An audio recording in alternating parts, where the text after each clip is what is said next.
Hello and happy Sunday. So today I'm going to be showing you these Elite Force WWII action figures, and I was excited to get my hands on these because it's hard to find historically accurate World War II action figures at this point. There's lots of G.I. Joe and there's lots of modern things, but it's hard to find World War II figures with this much detail, and where they identify actual units, and these are all United States soldiers, and each soldier is from a different unit that we'll talk about, and each soldier demonstrates different weapons that were the predominant small arms during World War II. So that should make this video pretty interesting. So this first figure is called Corporal Jackson from the 29th Infantry Division, which is called the Blue and the Gray. And you can see the insignia on his helmet, and it's probably on his shoulder too when we take it out. This infantry division was called the Blue and the Gray because in World War I, they formed this division from states, an equal amount of states for the South and the North. And this was also a way of sort of patching up the country after the Civil War. So now you had the Blue and the Gray fighting together. And that's why the logo has blue and gray on it in a yin-yang configuration, which is the point of that is to show that neither is better than the other, neither is larger than the other, neither is on top, neither is on bottom, and so forth. So that's the idea of that. And we have, this is Corporal Jackson, a non-commissioned officer. On the back, we see that this is the entire wave that we're going to look at here, and the logo for the company. It's a little unfortunate if you look at it the wrong way. The shape, you just have to take a quick look at it, and what's the first thing that pops in your head? So it's warnings, made in China. It says total realism, total detail, removable weapons, fully posable. So we'll put that up to the test and see how good these figures are, not just on how the figure looks, but how well the figure can hold the accessories and so forth. So, and the packaging has sort of a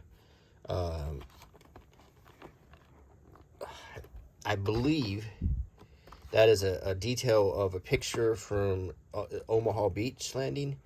I think I can see some soldiers going through the water. I think that's what that is. And then there's sort of an iron door behind them. Maybe it looks like crates. It's so oddly military-like. And then on the bottom, you've got just dirt, so, or rubble or something. So it suggests, World War II when you look at the packaging. So,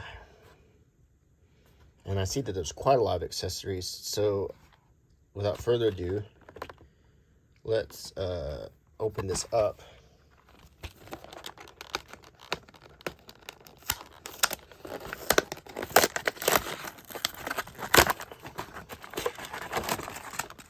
And I can kind of hold on to the packaging a little bit to put the things back in as needed.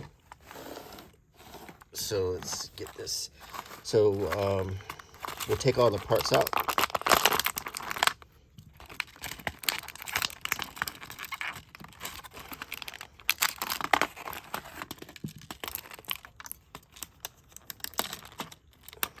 And quite a lot of small parts in this. And we're going to set this aside because we'll probably be reusing this. Okay, his helmet does come off.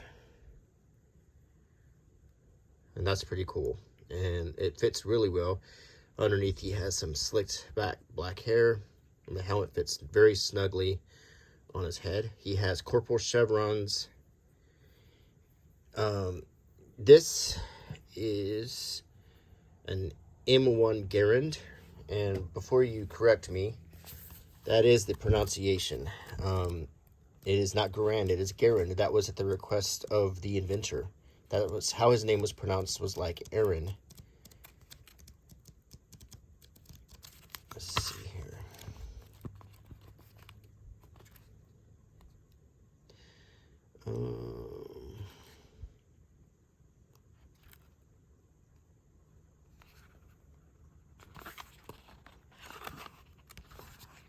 Maybe it's under Garand. Yeah, I used to call it Garand, and lots of people do. And I'm not going to say it's incorrect to call it an M1 Garand, but it is actually an M1 Garand. Let's see, 11 and 273. And there it shows a soldier holding one. And then on 273, we should get the info on it. All the way at the end of the book. M1 Garand, the M1 became almost a symbol of U.S. force during World War II. It's the first self-loading rifle to be adopted as a standard military firearm, designed by John C. Garand, a French-Canadian by birth, and produced from 1936. Its main virtues were its self-loading gas operation, its solidity and durability, though it was also heavy, along with its manufacture in enormous numbers, up to 6 million by the time it ended production in 1959.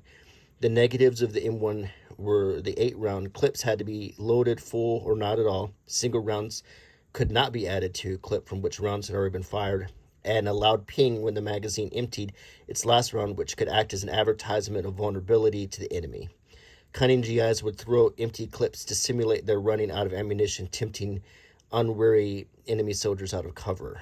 So it's a 30-06 rifle. And see how posable this soldier is. He has hands that are very posable. Look at that. Look at the articulation of the wrists. He has swivel head.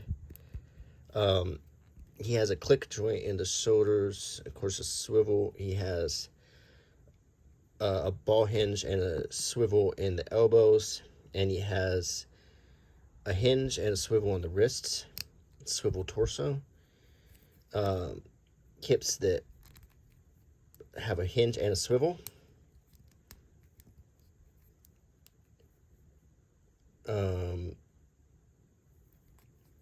Knees that have a ball hinge and a swivel. He has articulation in the ankles as well. So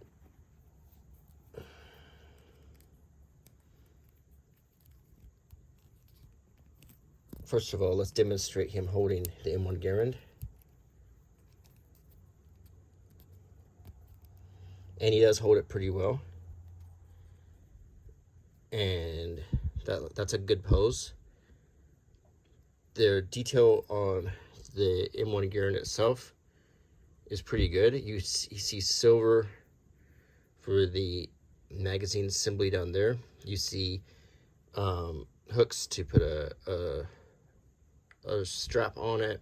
The sight, it looks great. Now he has this backpack that's very realistic. It has an entrenching tool in it, which is a GI shovel.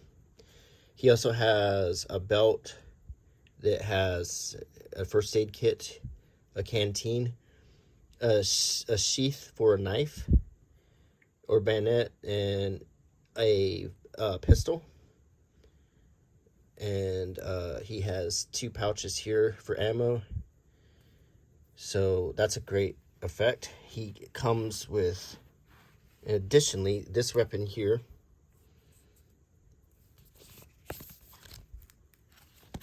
I don't know if it's going to be in my small arms book or not. It might be a little bit too large for this book, but we'll see. Let's think.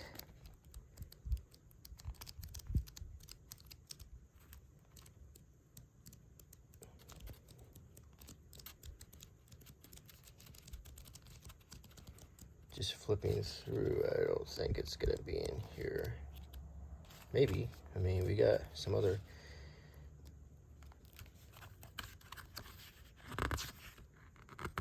M79 grenade launcher.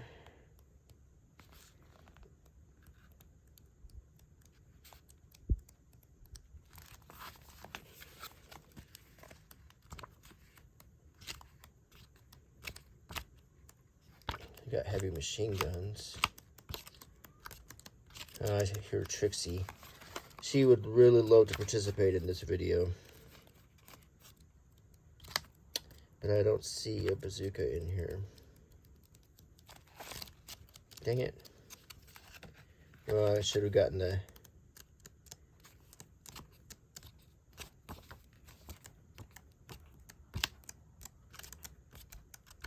No, I don't see a bazooka in here. I did see an M79 grenade launcher is about the closest thing.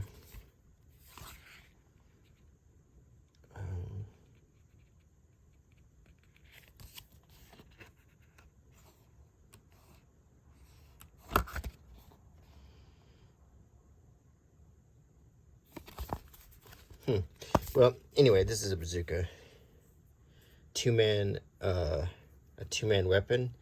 He would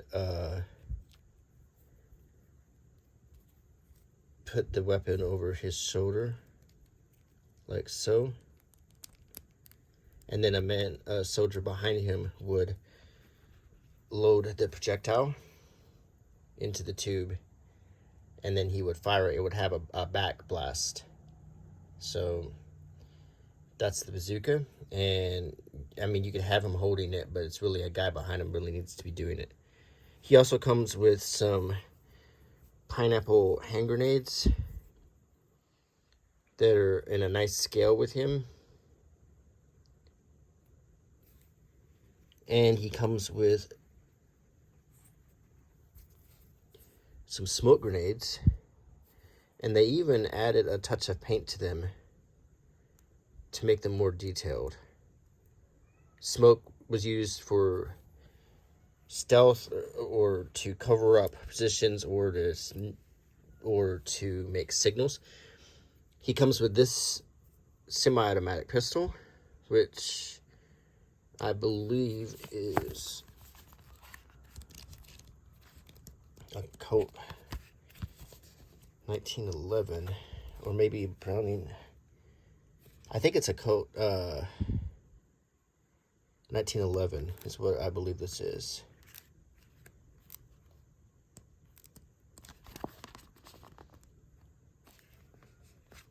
Oh, Trixie is having a fit.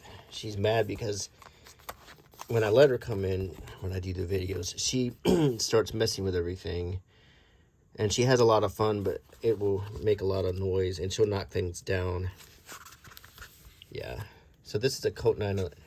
Let's put here for comparison. Let's read about it. Possibly the most famous and successful handgun of all time, the Colt Model 1911 and its variants stayed in service with U.S. forces from 1911 to 1990, an incredible longevity. The Colt M1911 was born after a .38 automatic designed by Browning proved an ineffective man-stopper during service in the Philippines. Browning and Colt completely redesigned the gun in a powerful .45 caliber, and the U.S. Army accepted it into service as U.S. Pistol Automatic Caliber .45 Model 1911. The M1911 and the M1911A1 in production from 1926 achieved awesome success through their simplicity, reliability, and power. The swinging back, short recoil operation was rugged, and the .45 round offered conclusive firepower. By the 1980s, the M1911A1 had become dated, and with its small magazine capacity and its difficulty in handling, it was finally and controversially replaced by the Beretta 92. So let's see how well, first of all, he holds it. It seems very small in his hand. So there's a bit of a scale issue, but he can hold it in his other hand somewhat. It doesn't look super good. I'm just thinking this is a really big guy. But, so the question is this an accessory that makes a lot of sense? The Colt 1911 looks very small in his hand. but it is in scale with the holster he has. So I don't know. I just feel like this is not in scale exactly. Still not a big complaint. Last, we're going to look at this one. I believe this is called an M3 grease gun, but let's just check.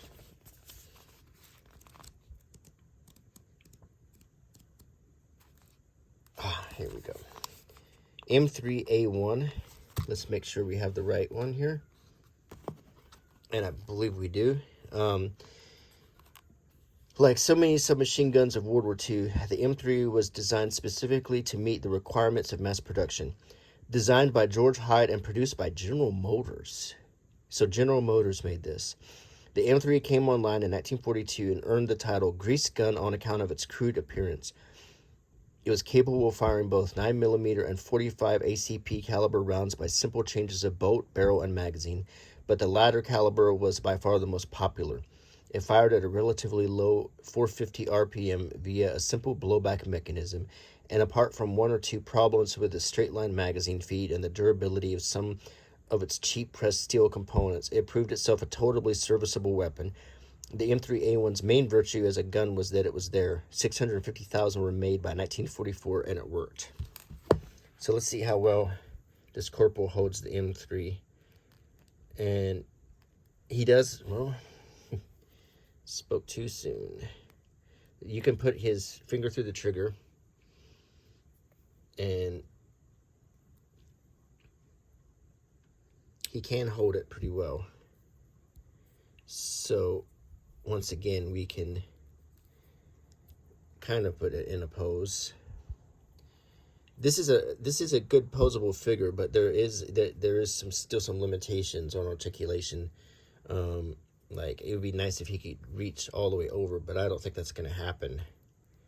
You want to see him holding it with two hands. So sometimes you can. No, that's not going to work. Sometimes they had like another mode of articulation, but just all things considered, look at the leggings. Look at that detail. All things considered. Now, the paint on him is quite yellow. It's not, and it doesn't really match his face.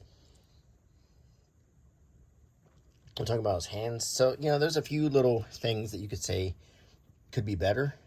But all in all, the weathered appearance, the details on the uniform, makes for a pretty good figure, and the variety of accessories here is pretty good. So I think, all things considered, it's a pretty good figure. And I think for a mature collector, you could display this.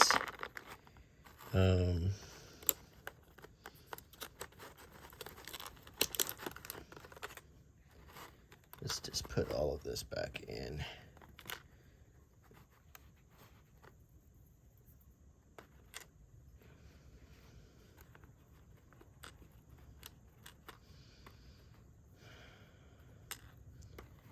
I don't think it's that bad. I think it's a pretty good little figure here. With the accessories and everything, I don't think it's that bad. So this was Corporal Jackson. So we're going to set aside Corporal Jackson, and we're moving on now to Sergeant Steele from the U.S. 1st Division, the big red one. The packaging is identical except for this card here that distinguishes the figures. It has the same picture on the back.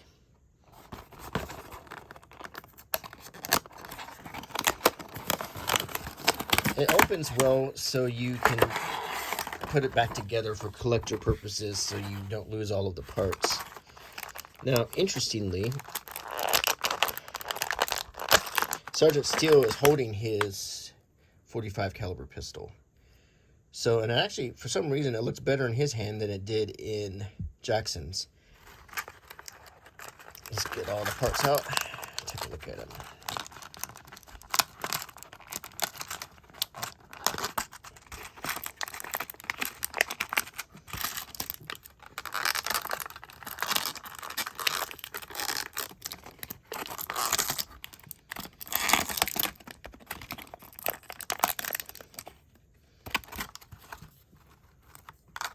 Okay, set this aside. Now let's take a look at Steel from the Big Red One. I don't know if you saw the movie with Lee Marvin, the 1st Infantry Division, the red #1 on the patch. And like Jackson, his helmet comes off. He has the same hairstyle. He has a slightly different face.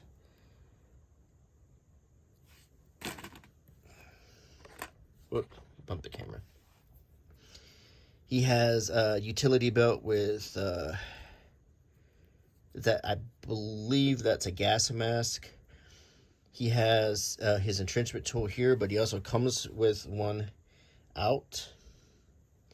He has his canteen, his holstered weapon, and pouches on his jacket for ammunition and first aid, leggings, and the helmet has the 1st Infantry Division insignia on it. He has sergeant chevrons, and you can put the helmet back on, and it fits pretty good. The same exact articulation as the other figure.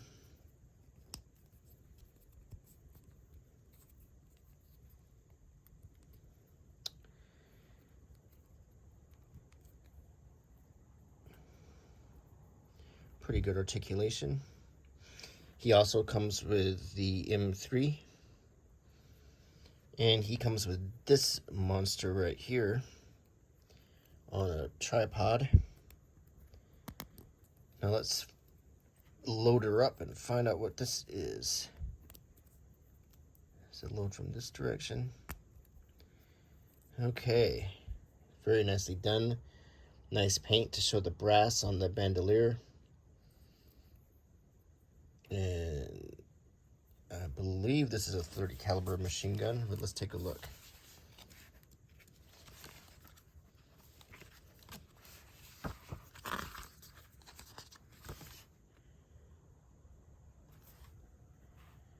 Not that one.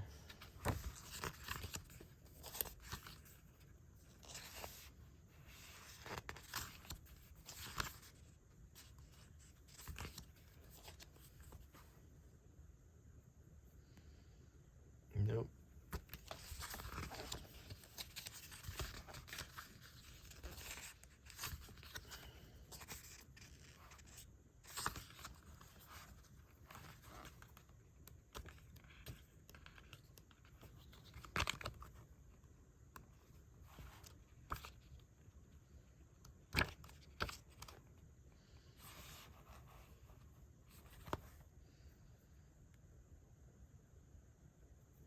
Close but no cigar.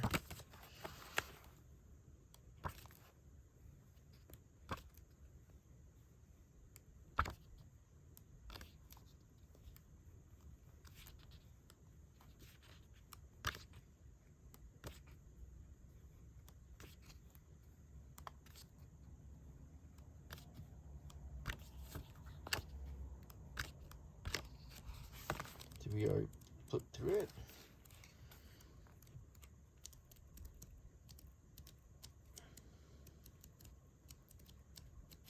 Okay, which one is it?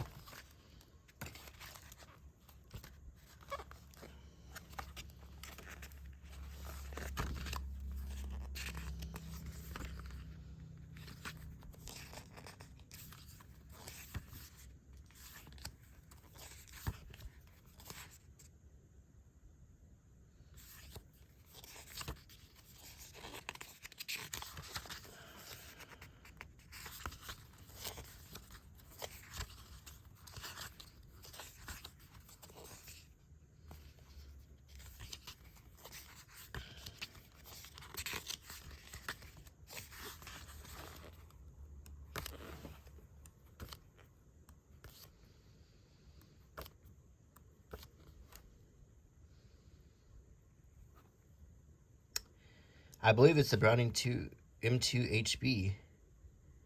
That's what this looks like. A 50 caliber. I believe that's what this is the Browning you can tell me what you think. This looks like the same weapon here. The Browning M2HB, I believe is what this is. And famous the world over for sheer power of its 50 caliber 12.7 millimeter round, the Browning M2HB heavy barrel emerged from the U.S. Army's request in 1918 for a more potent weapon with which to attack enemy vehicles and aircraft. Browning's initial answer was the water-cooled M1921, an M1917 modified to accept Winchester's new 50 caliber cartridge, which in the 1930s became the M2 air-cooled weapon. The cartridge power meant that the barrel could overheat after only 75 rounds of constant firing, so a heavy barrel was added to dissipate the heat, and this became the dominant model, the M2HB. Apart from numerous changes to mounts and other components, the M2HB used today is essentially the same as the original. More than 3 million have been produced and used by world's armies. So it's a 50 caliber machine gun, M Browning. And you can adjust the tripod to get different elevations, as you can see. And it comes with 2 ammo cans with lids. I don't believe they open. They're probably glued shut. But the ammo cans are somewhat realistic. If you've ever been into a surplus store, you've probably seen these. And he comes with a pair of binoculars. So, and they fit pretty well in his hand. You can pose it like he's just about to look through them, or he's just holding them. He has the pistol in his hand, and for some reason, unlike the other one, it looks better on him. Maybe his hands look a little smaller, but this does look in more scale. It doesn't look bad at all. But you could swap that out. You could give him the grease gun.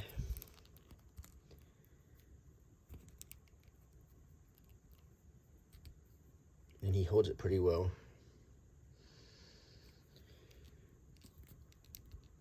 But still, I wish they could get into a pose where they could hold like the grease gun with both hands. That would look really good. It just doesn't they just don't come together. The helmet's a very, very soft material, but it does fit on there pretty well. It will, if you move around like I am in a lot of posing, yeah, it will come off. So you can get him into some good poses.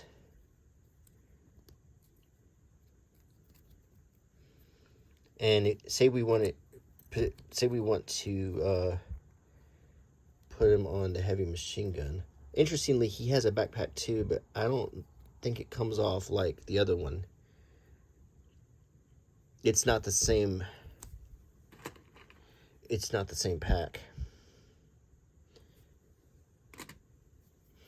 But say we want to pose him. Let's see if we can do that. So we have this 50 cal machine gun.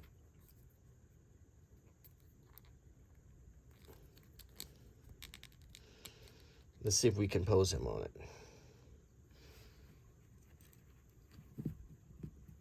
And kind of you can. If you wanted to pose him like this, it kind of works. You can sort of straddle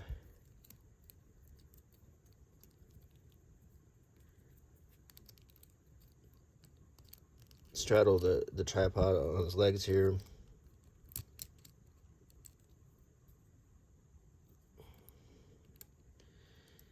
So yeah, it kind of works. It's not gonna look perfect. He doesn't sit down extremely well. Like this leg has a hard time getting, like this leg moves up pretty well. This leg has a hard time getting into the same level, but I think if you work on it, you could get him in a firing position. You could get another guy next to him holding the bandolier, and having him discharging this 50 caliber. So pretty good figure again.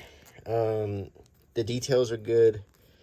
I mean, at least on the uniform and the accessories, the paint's pretty good, but on the skin tone, it is kind of jaundiced looking.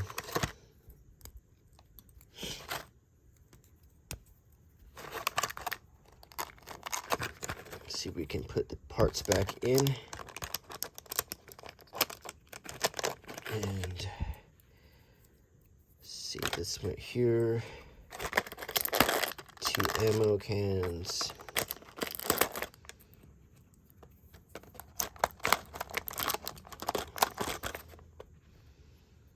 Pair of binoculars. He had two pistols, both with notice that the handles are both painted brown. That's just kind of nice. He was holding one, and he has another one. So, came heavily armed. So that's a pretty good figure. Let's set him aside. And let's start with this guy. Get a sip of coffee. Okay. Same packaging again. This is Private Gordon from the 4th Infantry Division. This was called the IV, or the IVs, like, because 4 in Roman numerals is I and V, so they call them the IVs. So that's where we get that.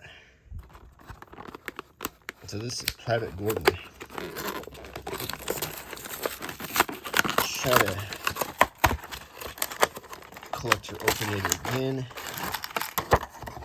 Alright.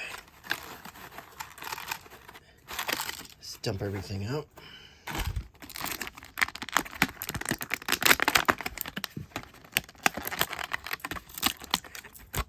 And I think that's everything. Okay. So, let's go ahead and take a look at the figure first. He has a webbed helmet, unlike the other two that had smooth helmets. He has the 4th insignia on the helmet. He has a private chevron. And his uniform is a different uniform too. With his field jacket, he has more packs on his belt. His 45 with a U.S. marked holster. He has a backpack. He has canteen, first aid kit here, and ammo pouches. So he is loaded up with ammo. He has the webbing, and he has a knife on his boot. So good detail here. He has very tight joints. You can snap them into place.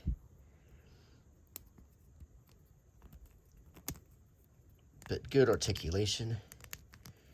Get in some good poses. He also comes with grenades. You could put a grenade in his hand. I think he could be going for a grenade run. You could put a smoke canister in his hand. You could pop a smoke. So, very cool figure. He comes with this small arm. This is, I believe, a Browning automatic rifle. Let's check it out.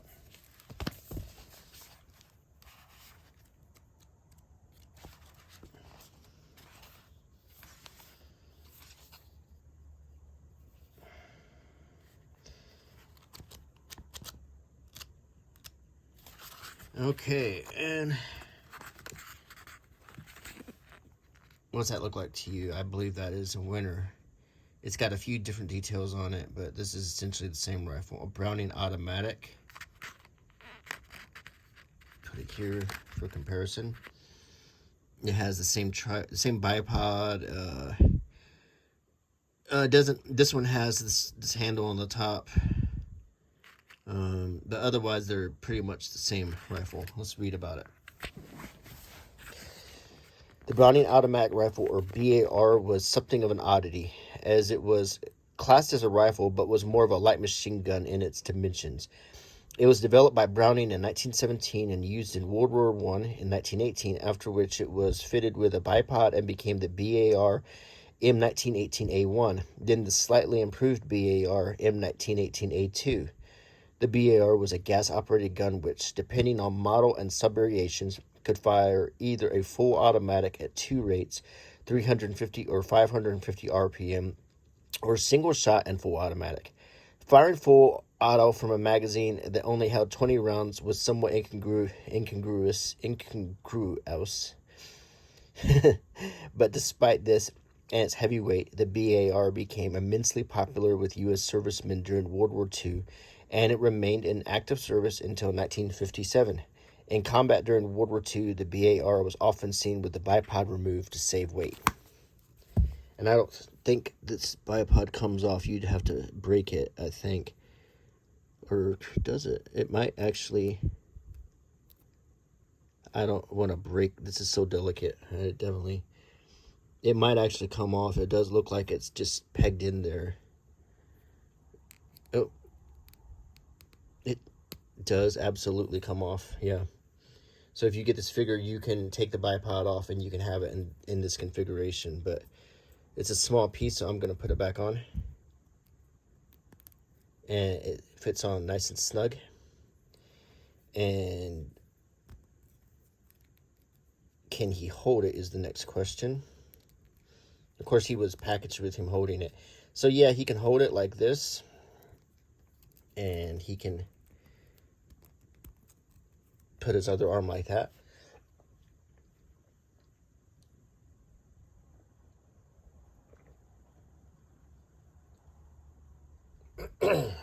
So we also have this, which is a mortar. You have to put it together, but once you do, it looks like that.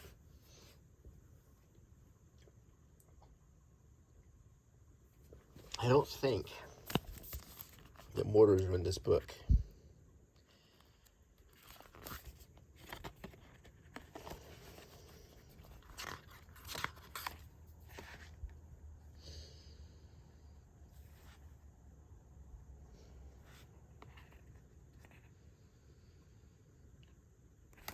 I don't think so. It's not really a small arm. Grenade launchers.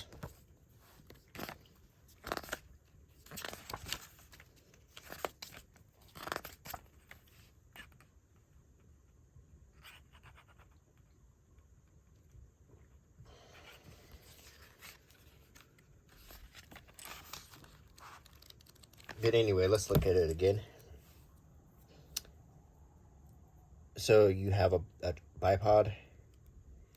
You snap it here, the mortar, and then you brace it on this part right here.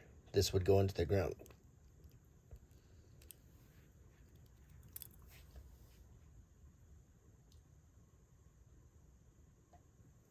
Okay, I'm fighting a cough. Here's the projectiles for the mortar. Well painted. And he also comes with a Colt 1911. His helmet comes off for a slightly different hairstyle. They all look like brothers. Excuse me. Apologies. Okay, but the figure looks good. It's funny how the faces all look so similar. But this is really good, and I also like how they keep having a different weapon for each figure. So let's put Gordon back.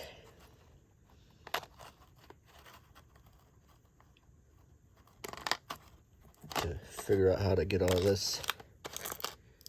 Let's see, it's like that.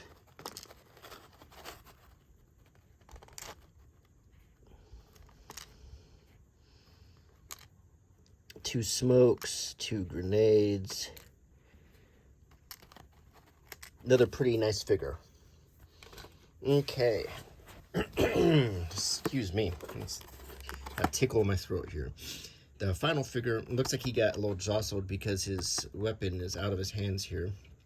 This is U.S. 101st Airborne 500.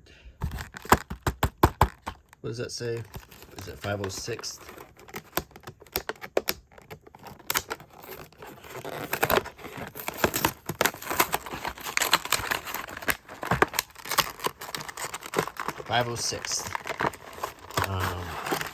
Okay.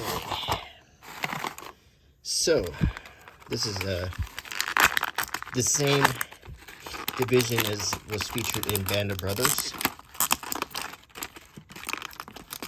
Let's get all this out.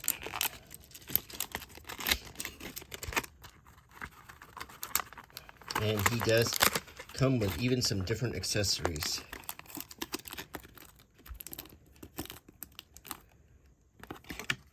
Which is pretty cool to say about these figures. So, first of all, he has an American flag on him. And he has a Screaming Eagles patch right here, which looks great. The detail is very good. You can even make out Airborne on it. He has some face paint on.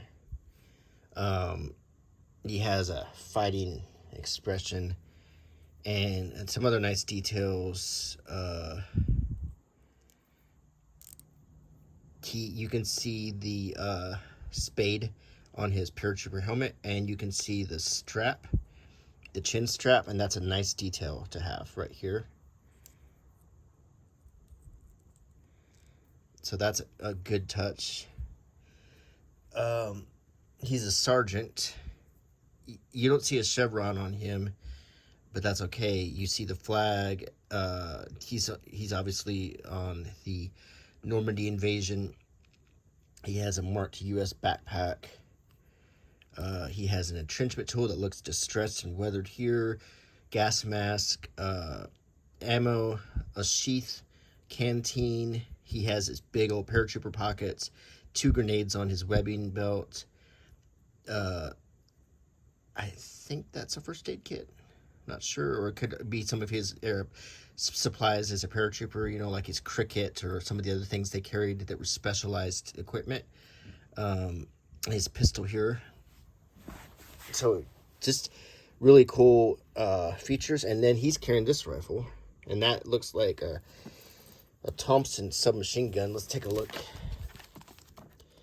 There's different models of the Thompson. You know, there's the old. This is I believe this is the one, the Thompson M1 1928. The M1928 was perhaps the best known of the Thompson submachine gun series, though it differed little from the M1921.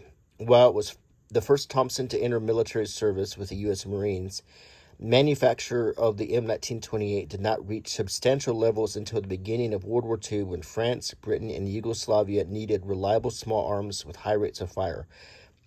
It was a complex machined weapon with laborious production processes, but gave sterling service to many Allied troops and famously U.S. criminal organizations.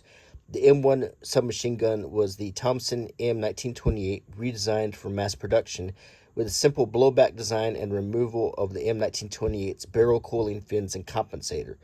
The M1 went on to widespread use with the U.S. Army. So that's the story of that weapon there. He also comes with the same BAR as the last soldier we looked at, and he comes again with a 50 caliber Browning machine gun here.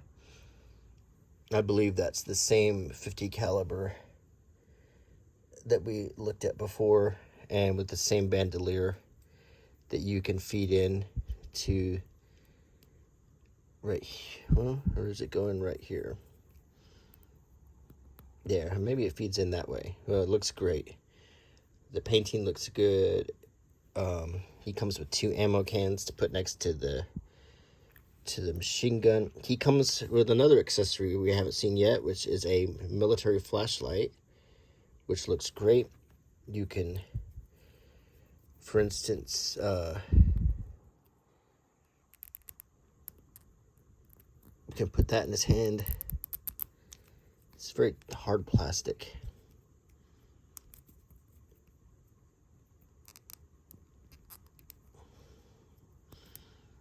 Okay, so you can put the flashlight here, and then you could set him up with his Thompson here, and you could have him inspecting a barn or something. It looks pretty good. He comes with 2 grenades as well in his handgun. And articulation, the helmet, of course, comes off. We have the swivel neck, shoulders, elbows, the great articulation in the wrists, swivel torso, the hips is where he can sit to fire this heavy 50 caliber machine gun. Knees. See, I was in the military too, but I was in the Air Force. We didn't train with heavy machine guns. The only weapon we used was a 9mm or the AR-15 when I was in. Is the only thing I ever trained on. I don't know much about these things, so that's why I thought to add a degree of realism and accuracy to my video, I would have a reference book right here on the spot, so we could answer any questions or make sure I was telling you correctly when we were looking at these parts.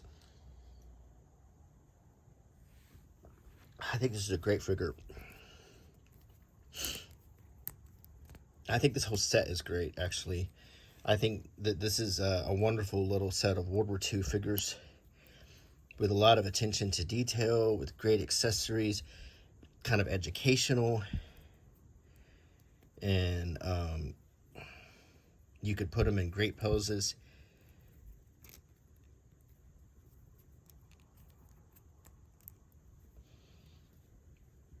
I think they look good. And you can literally look at the accessories and look at how well they did sculpting them. I'm pretty impressed. I think this is a good set to get if you want a set of 4 great American soldiers from important units in World War II, from the Army. Of course, this isn't Marines. This isn't the Navy. This isn't the Army Air Corps. So there's, obviously this only represents one branch, but it still is a wonderful little set.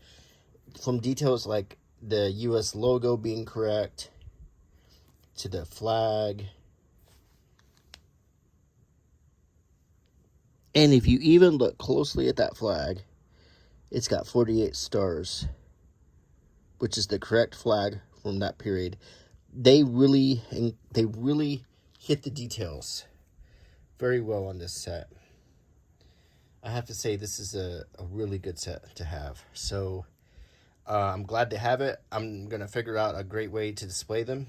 And I hope you enjoyed this video. I hope you like what I do on my channel, and please consider subscribing if you haven't done so.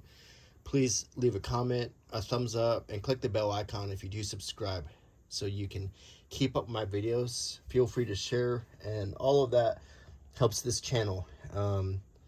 And again, thank you. I will see you again soon. Until next time, bye.